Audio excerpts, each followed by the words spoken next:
Hello guys and girls, welcome back. If you're a lover of K-drama and zombie flicks, I'm sure you would not have missed this Netflix series. Nice. Here is my late review of this Korean zombie survival series, All of Us Are Dead. Some quick facts. This is a thrilling series, not a scary one. This is also a teen love drama. This is not a zombie apocalypse. The zombies here are created by a failed experiment of a school teacher. A zombie virus is created by a school teacher as some sort of a steroid to boost up the aggression of his submissive and cowardly son. The serum has some catastrophic side effects that turns his son into an aggressive monster, a zombie. You know how it goes with zombies, right? People get turned into zombies when bitten by another zombie. A lab rat from his lab bites a schoolgirl. She is taken to a hospital where she bites others and that triggers a wave of zombies. The school and the hospital becomes the hotspot for zombies and slowly spreads across the town of Hyosan. Narrated amidst these extraordinary circumstances are the stories of young love, parental love, bullying, hatred, revenge and politics with subtle humor, amazing visuals and action sequences. This story is mostly about the survival of Onjo and her childhood friend Chongzan, some of their classmates, and partly about the survivors elsewhere. These survivors escape the zombies and hide inside the school and keep moving from one place to another in search of rescue. Another bunch of senior students come searching for the brother of one of the senior girls, an archer. The survivors should not just survive the zombies but also survive some hostile half zombies seeking revenge. Some of the bitten are half zombies, some are completely immune to zombies. Onjo's father escapes quarantine in order to find her and save her. Chongzan's mother sets in search of Chongzan. A police officer sets about in search of the computer which could give answers on how to find a cure for the outbreak.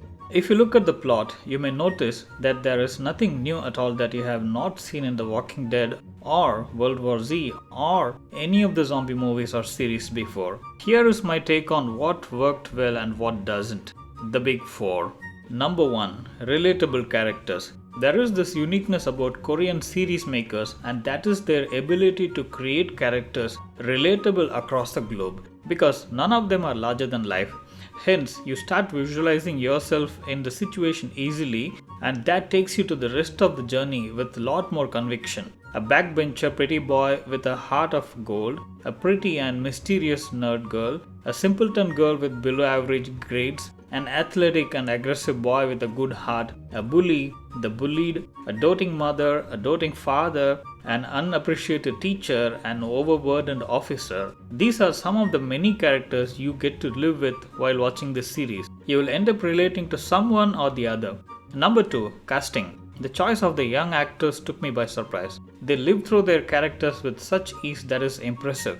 Noteworthy is the portrayal of Nayeon. This is a complex character that has more than what is visible to plain eyes. I am disappointed that this character gets killed without adding much to the proceedings. Number 3. Suspense. Given it is season 1, there is a lot waiting to be told. For example, Onjo doesn't get bitten. The reason for her immunity is not told and is underplayed to the extent that it goes unnoticed. The ending is left wide open for all possibilities and conspiracies and fan theories. Did Chongzan really die? What did Namra and friends see from the terrace at the end of the season? Who are the others that Namra talks about? Everything is left open to find out in season 2. Number 4. Storytelling. There is a natural flow of events and nothing seems force-fitted to the extent it is predictable, yet we find ourselves glued to the screen. It is a given that not all characters will survive and it goes exactly that way. Yet there are twists that takes us by surprise. The group dynamics and interpersonal differences are made good use of, and that's what brings the different flavor to the series, without which it is just another zombie drama. Moments worth mentioning. I personally like the social media live streamer. Crazy yet believable. We all know how crazy YouTubers and TikTokers can get. To bring this into a zombie survival drama is a first.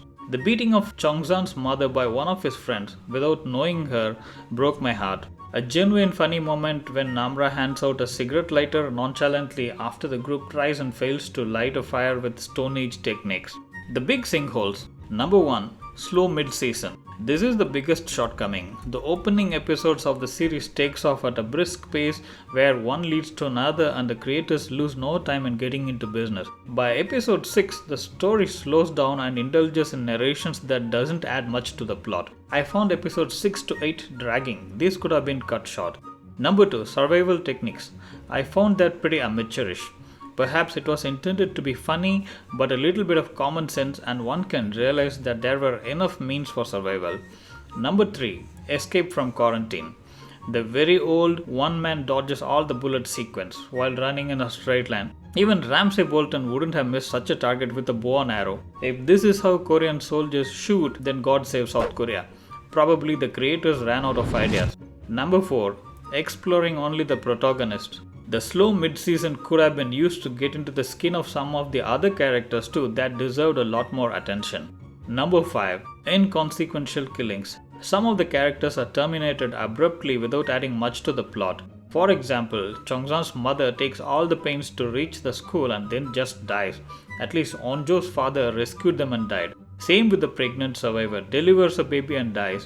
What does the rescue of the baby and the small girl add to the plot? Nothing. Which means a lot of unnecessary twists leading nowhere. These shortcomings notwithstanding, this is still an interesting series which I binge watched and I'm eagerly waiting for the season 2. So my recommendation is this is a must watch. You will not regret watching it. If you think you have seen it all when it comes to the zombie genre, then wait till you watch this series. That's it for now friends. If you like this video then please like the video and consider subscribing.